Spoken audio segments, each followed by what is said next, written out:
When you hear mortgage broker, you probably get this icky feeling, maybe equate it to a car salesman, depending on the experience that you've had.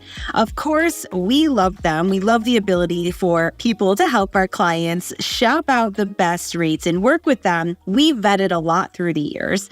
And in this interview specifically, we are going to be talking to Sue Meitner. And I think you'll really love some of the insights that she has to offer, as well as going through some of those challenges as a CEO and being called out by her own kids that something's got to give within the business too. I think sometimes it's difficult to recognize within ourselves what might be breaking until someone that we love so much calls us out. And so Sue knew early on when she started in the mortgage industry that she would own her own company one day. And in 2010, she opened Centennial Lending Group and has led this independent mortgage company through 2018 when CLG joined forces with Success Mortgage Partners. And at that time, she knew she had accomplished a lot and as CEO, she found that she wasn't fulfilled by the role anymore, and how many of you can relate by that? Sue is a people person and really longed to do what she enjoys most, which is help others succeed and change lives. Now she focuses her energy on helping homebuyers and motivating other industry professionals. Her books, videos, and podcasts share her keys to success, encouraging others to believe in themselves, work towards their goals, even if this includes the need to pivot like she did. Confidence, trust, and determination are the three traits that built Sue's career, and now they fuel her passion to help others. So please enjoy my interview and chat with Sue.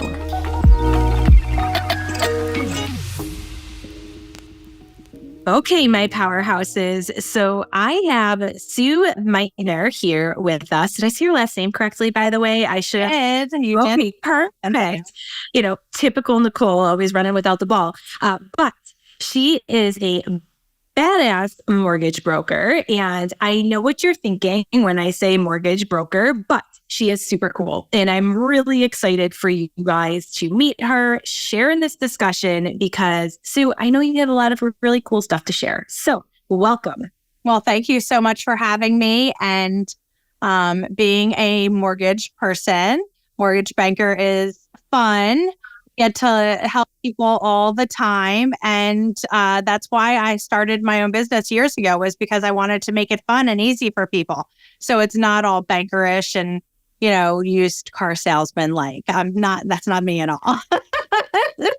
No, it's not. It's probably people look at you though, like when they look at me, you're like, financial planning, so much fun. Like, come on, let's go, right? Yeah. But I think it's all about the perspective, right? And how you're going about it, because it's something that most everybody needs at some point when they're buying a property, whether it's your house or a rental property. And so, I would love to know, and because you've had a pretty cool journey, and as far as like where you started to what you have grown now. And for everybody listening, I met Sue at an EO event, Entrepreneurs Organization, at our regional conference, and I heard her talk. And also, it was on social media, not on mortgages, but I was impressed by the business that you built and how you did it. But then importantly, you weren't my normal image of a mortgage banker either, right? And your take on things was very different. And it resonated so much with me because for us and what we do and what we built in our lane, same, very different take, different brand. And so I just loved that part about you, Sue. So let's hear the journey. How did you get to where you are? Yeah, so not everyone graduates with a mortgage degree. Most people who graduate from college don't even know what a mortgage is. I went to college. I worked all through college in retail. If you follow me on social, you know that style and retail is something close to my heart. So I was a manager at the Gap in the 80s and 90s. And that's like where I thought I was going to be. And, you can take different course directions in your life. I was living in Virginia, graduated, thought I was a store manager and really enjoying life, but that didn't really pay the bills. And my dad, we're going way back now, pretty much bribed me home. They wanted me to come back to the Philadelphia area. And I said, but I don't have a job. And he said, well, let's come home and we'll find you a job. So I left my job in retail because he was like, where are you going to go in retail? Like, where's this going? And I was like, you're probably right. Where is it going?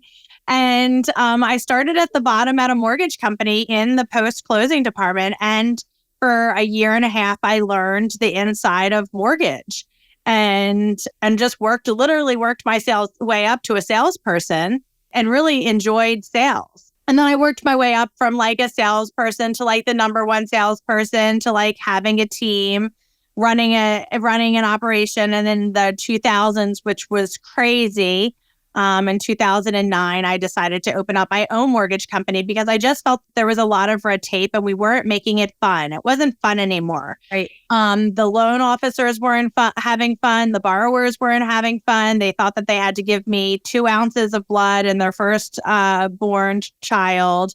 And we needed to get rid of some of the red tape. Now, there's still red tape and guidelines, but we needed to make it be fun. And I opened up my own mortgage company, an independent mortgage banker, one of the first of like a handful of women to own an independent mortgage banker, which is different than a broker. And we funded, closed, underwrote all of our loans ourselves, had a warehouse line. And I learned that part of the business, got my certified mortgage banker's license, which is really hard to get.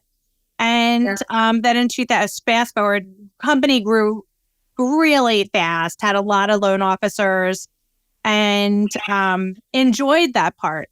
But then, I wrote 2 books. And then fast forward in 2018, I decided to pivot. I wasn't being a great mom. I wasn't being a great wife. I wasn't being a great anything. I wasn't being a great CEO. And I decided to merge my company with another company called Success Mortgage Partners. Now, that was hard for me as a PowHERhouse. We'll use to think that I couldn't do it all. And I couldn't have a balance and do it all. I needed to be 100% there for the team that I had built here. And I wasn't doing a good job of that. And I wasn't doing a good job of the team that I was building at my home.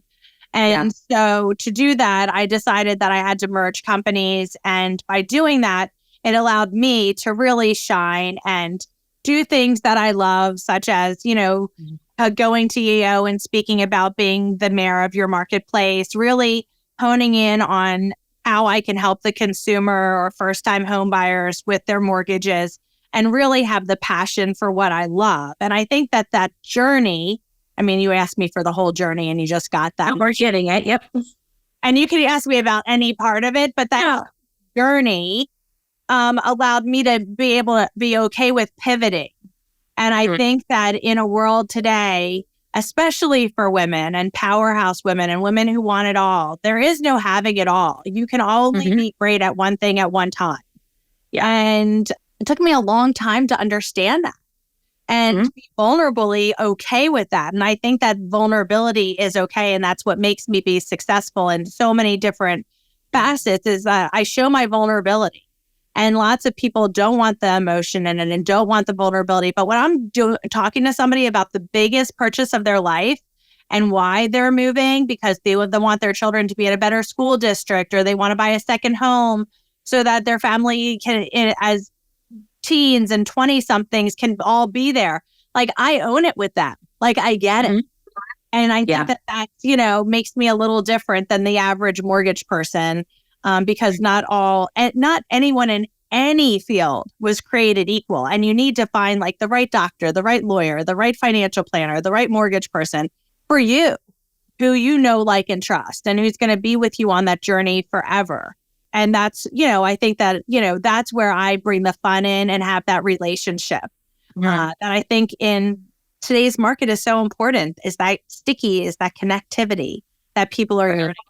So I hope that kind of did and didn't answer your question. That's the whole big journey as an overview.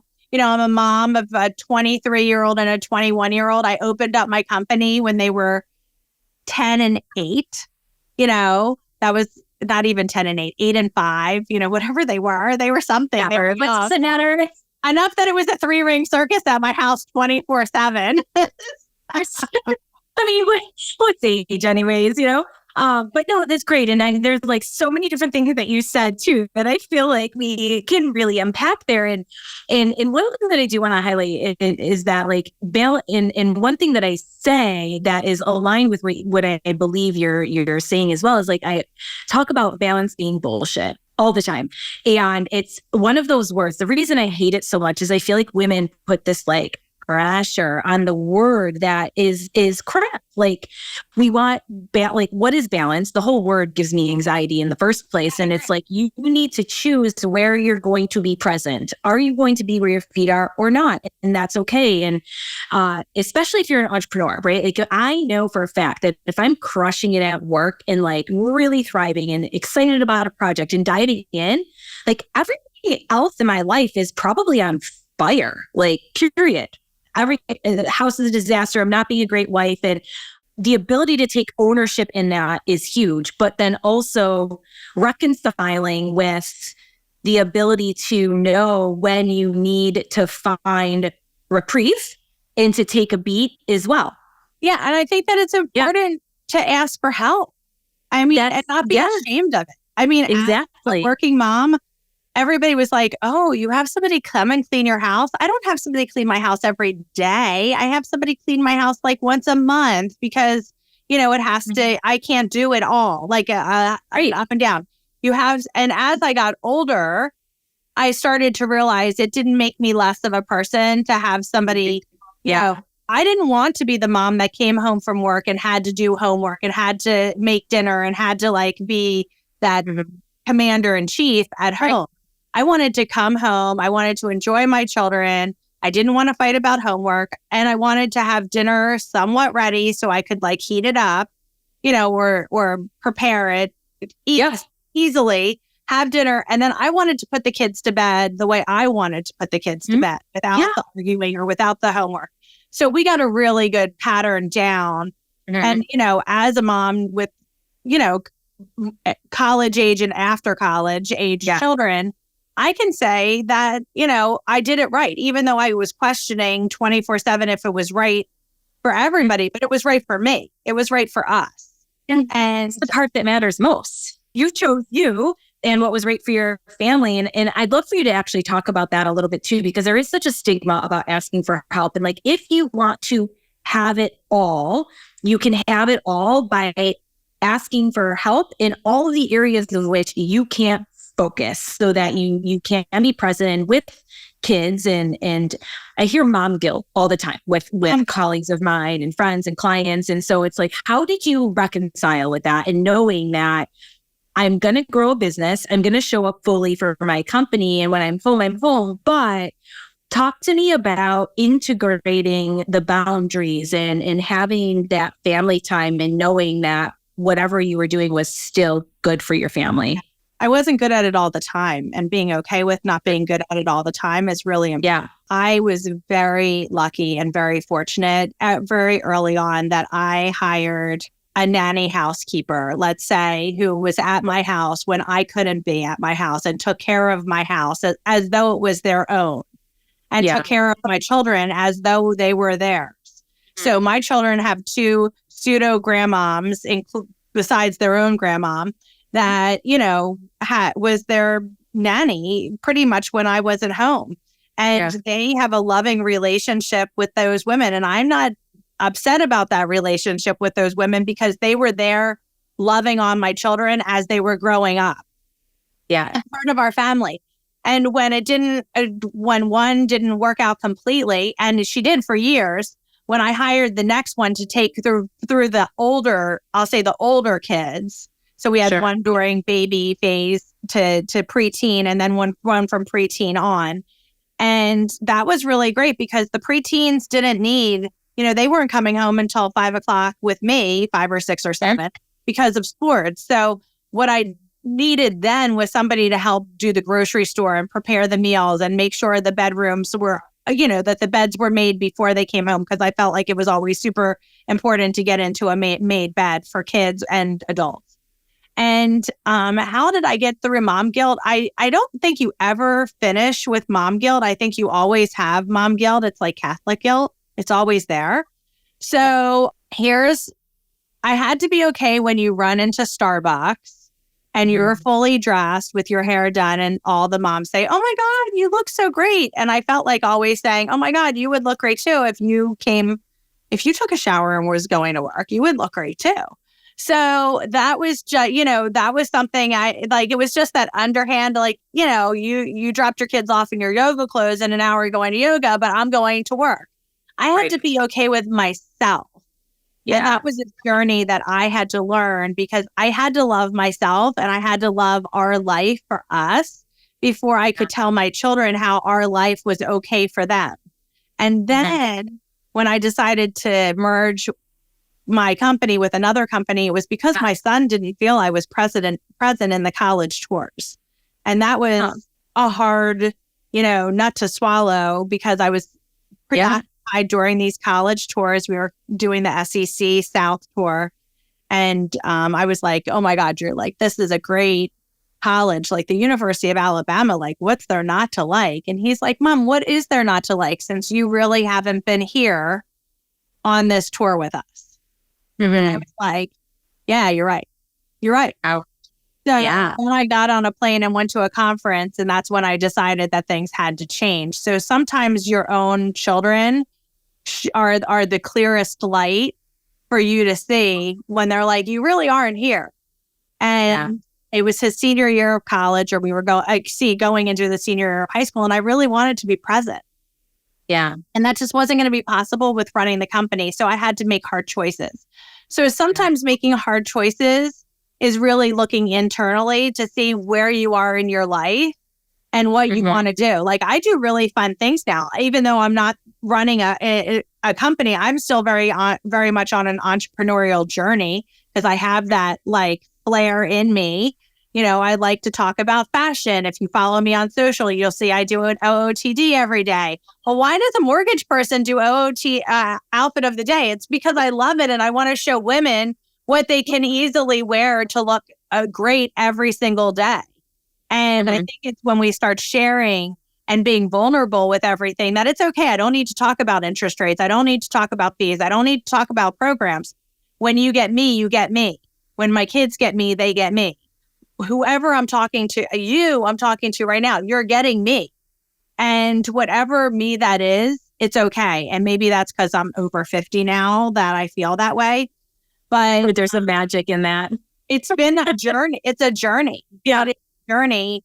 And you have to find what your own sparkle is. I love when I walk into a room of new people that I could get to know about all these new people and learn. You have to learn what makes you sparkle inside and out. Yeah, I love that.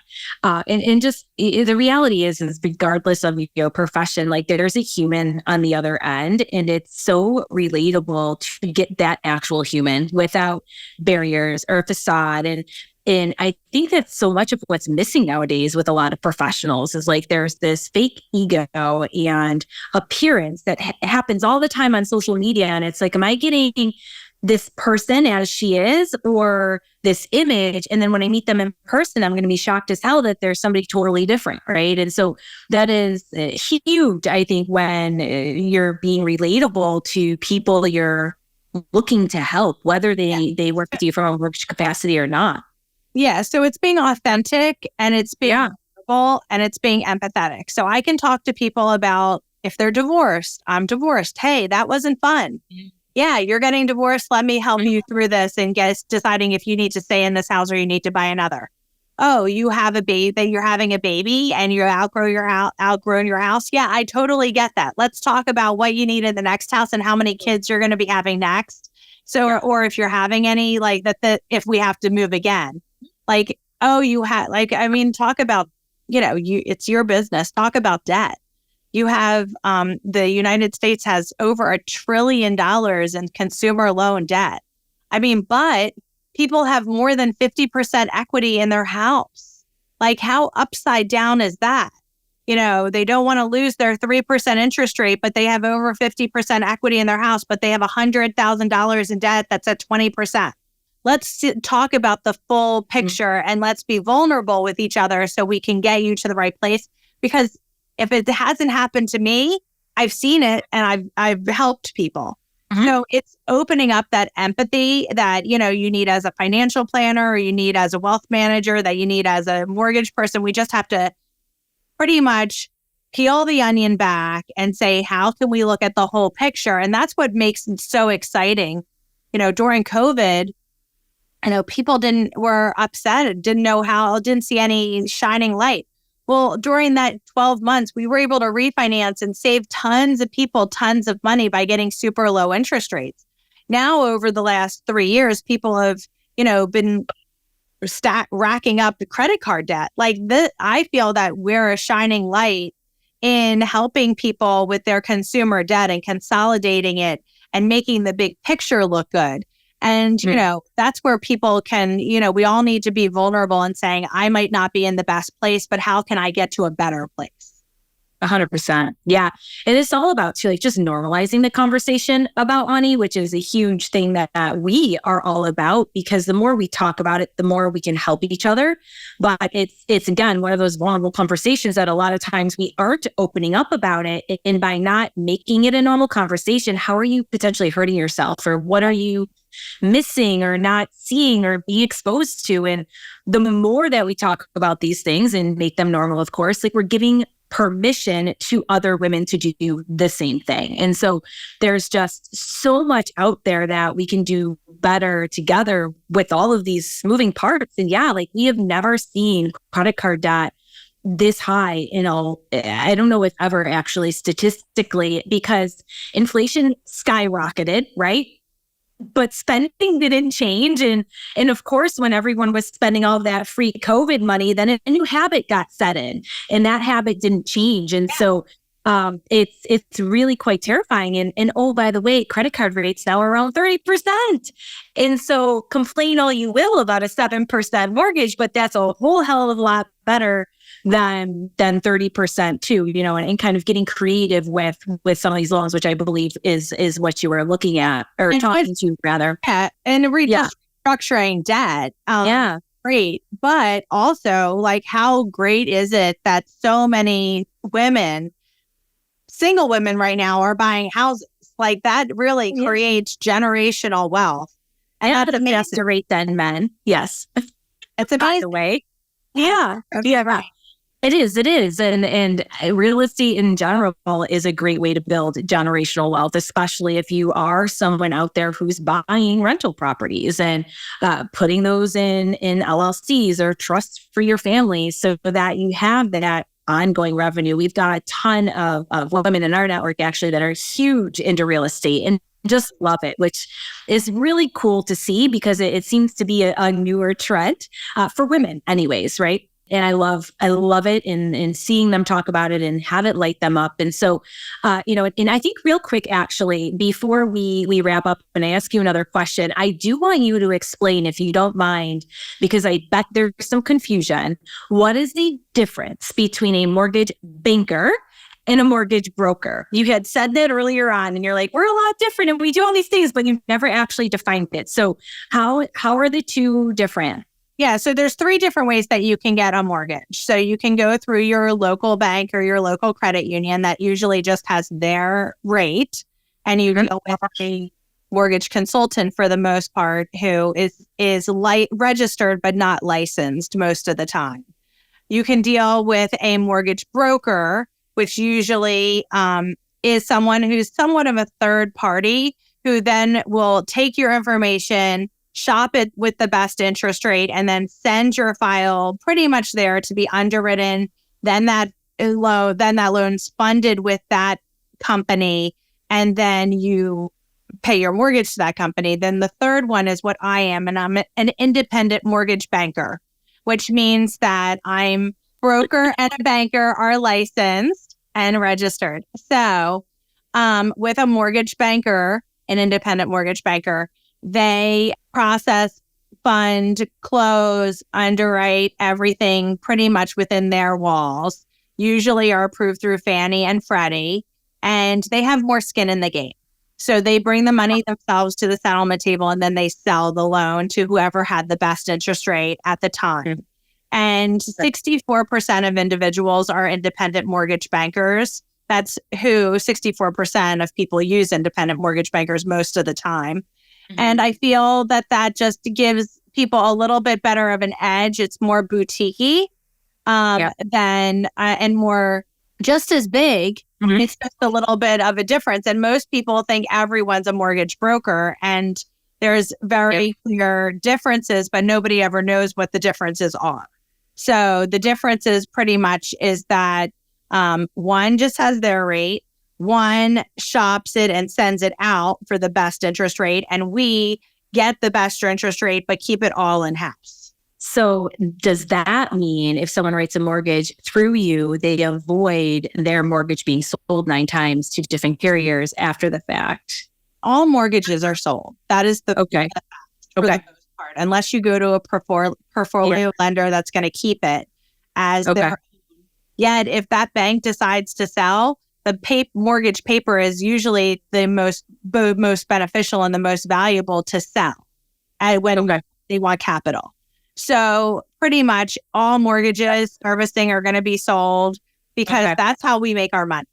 So we don't make, and you don't want us to make our money off of you. You want us to make our money when it's sold, because then you're not paying for it. So that's a okay thing is what I'm trying to get to, right? So it's an okay thing. Your rate stays the same. Everything stays not the same. terrible. The rate, the term, everything stays the same. You're just sending it to a different servicer. And you can see that like Wells Fargo or Bank of America or Chase or anyone who even has large portfolios, when they want to liquidate, they sell some of their mortgage portfolio. And that's why you go to another mortgage company because they're selling the servicing of it.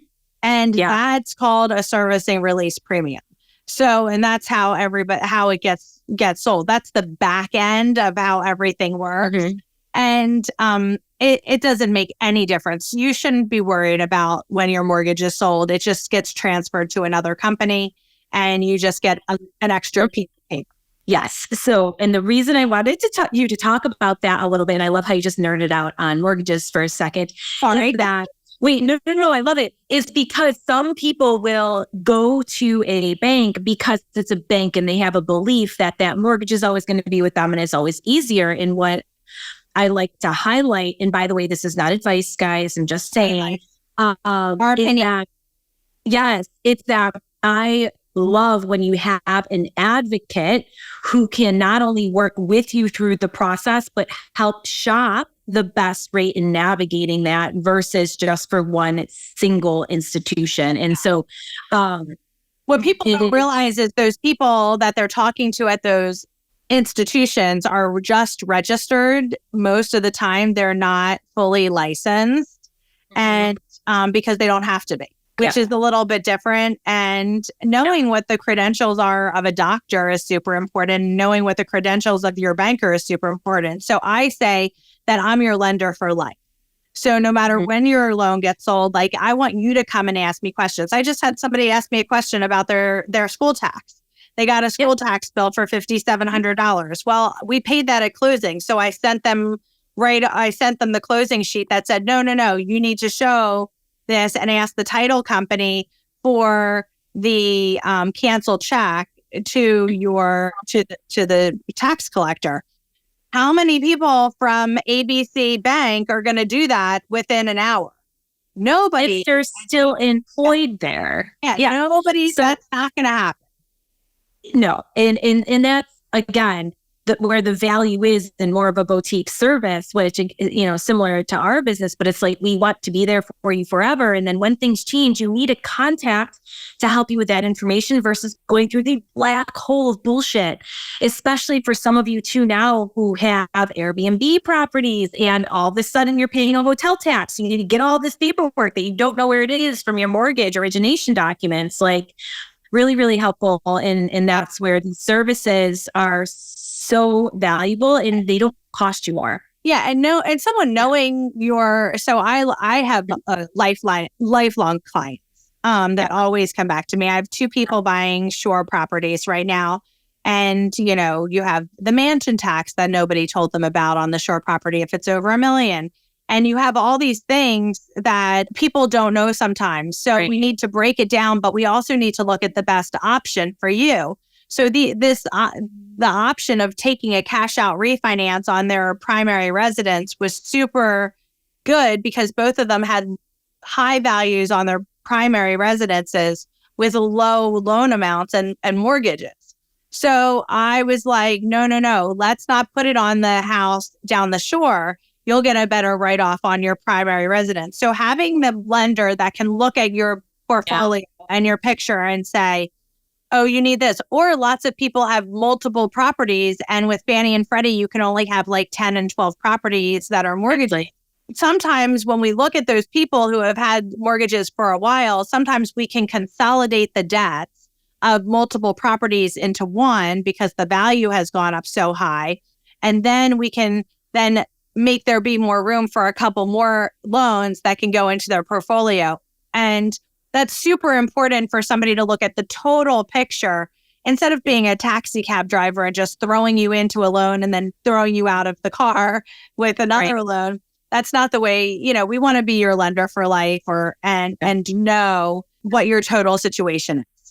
Yes. And how many of you real estate investors out there have gotten turned down by a bank, had to go into the private market and pay substantially higher loans or get frustrated. And so that's why someone who gets it in the story is wildly important. So thank you for explaining that.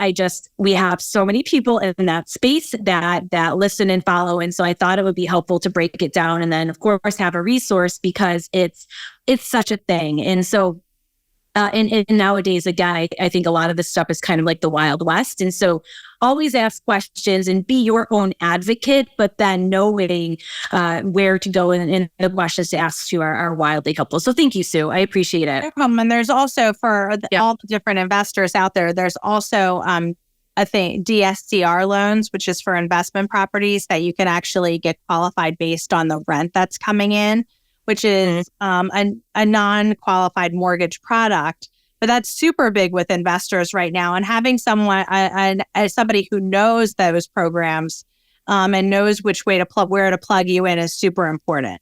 Yeah, thank you. Thank you for saying that. And so as we wrap up here, my friend, talk to without me geeking out on mortgage. No. I like to do this all the time. So I want to talk planning, you got it. But what is your journey of starting at the Gap to being in the back office and building this multi-million-dollar mortgage banker company? What is the one thing that you have either learned or want to share with the listeners that you have found really valuable in your life, or something that you just like always, for me, I always have a phrase that is on repeat on my head. Like, what is that for you? I have two. Okay. So, be okay. Being uncomfortable, be comfortable with being uncomfortable. Yes. Yep.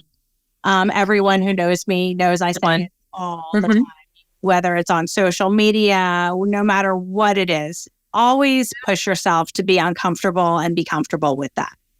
Number two is never stop learning and pivoting. It is okay to learn about you, learn about your industry. Always have a thirst for knowledge. If you are continually having a thirst for knowledge and continually growing, you will always be the expert in your industry. And I think that's super important to everyone, to always never think that you are that you know it, because no one ever knows. There's always something that you can tweak. There's always something that you can do a little bit better. And I think, realizing that's super important. So they're the two things that I would say. One, to push yourself outside the box, to be comfortable being uncomfortable, and always have a thirst for knowledge. And because you can never, there's always so much to learn, even with this whole AI world that's going on now. I mean, always. The more you know about everything, that just means that no one can ever replace you. Because you're worth your value. It's part of our resilience, right? So brilliant. I agree with those So much so. So thank you, Sue. I appreciate you. Oh, thank you so much for having me. Yes. Going on this podcast is amazing. I'm a big advocate, and whatever I can ever do to help you or your listeners, we're here. Thank you. And I will have all of Sue's information in the show notes, the links to her books that she has, which we didn't even talk about, but they are awesome. I have them at home, actually in my sauna right now. I've been reading like a few pages every time I sit in there. And so you guys connect with her. She is big on social. And so until next time, continue to be courageous.